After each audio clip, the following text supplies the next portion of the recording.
ሰላም ጤና ይስጥልኝ ውድ የሰሊዲና ቲዩብ ተከታታዮች፣ በዛሬው ውይይታችን እንዴት ቪዛችን አክቲቭ መሆኑንና አለመሆኑን አብረን እናያለን። አፕሊኬሽኑን እናወርድና ፐብሊክ የምትለዋን እንነካታለን እንደምታዩት። ከዛ ፋይል ቫሊዴት የምትለውን ሶስተኛው ላይ ያለችዋን እንነካታለን፣ እኔ በምነካው መሰረት ማለት ነው። በጣም ቀላልና ጥሩ ነው። የመጀመሪያዋን ቦክስ እንከፍታታለን።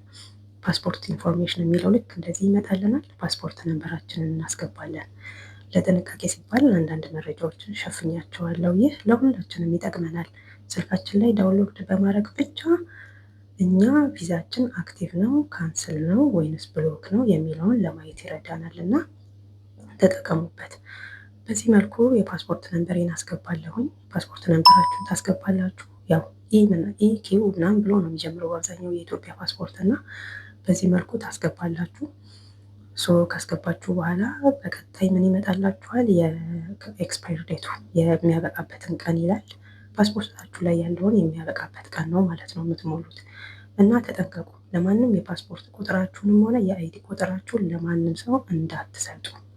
እንደዚህ ይመጣል ማለት ነው። እንደዚህ ይመጣል። ቁጥሩንና ወሩን ዓመተ ምሕረቱን እያንሸራተታችሁ የእናንተ ኤክስፓየርድ የሚያደርግበት ቦታ ላይ ታደርጉታላችሁ። የኔ የሚያርፍበትንም እያያችሁት ነው። ልክ በዚህ መልኩ ምንም የሚያውቀት ነገር የለም። ማንም ጋር መሄድ አይጠበቅባችሁም። በራሳችሁ እጅ ፓስፖርታችሁን አስገብታችሁ ቪዛችሁ አክቲቭ መሆንና አለመሆኑን ቼክ ማድረግ ትችላላችሁ። ብዙ ልጆች ስለምትቸገሩ ነው ይሄንን የሰራሁትኝ።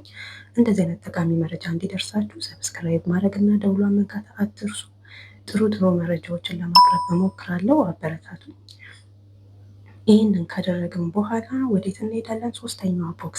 ሶስተኛዋ ቦክስ ላይ ናሽናሊቲ ማለት የሀገራችን ዜግነታችን ነው። በዚህ መልኩ እንፈልገዋለን። ኢትዮጵያ የሚለውን እስከምናገኝ ድረስ እንፈልጋለን። ልክ እንደዚህ ኢትዮጵያን ስናገኛት ኢትዮጵያ የሚለውን እንሞላና ምንድነው መጨረሻ ሰርች ነው የምናደርገው።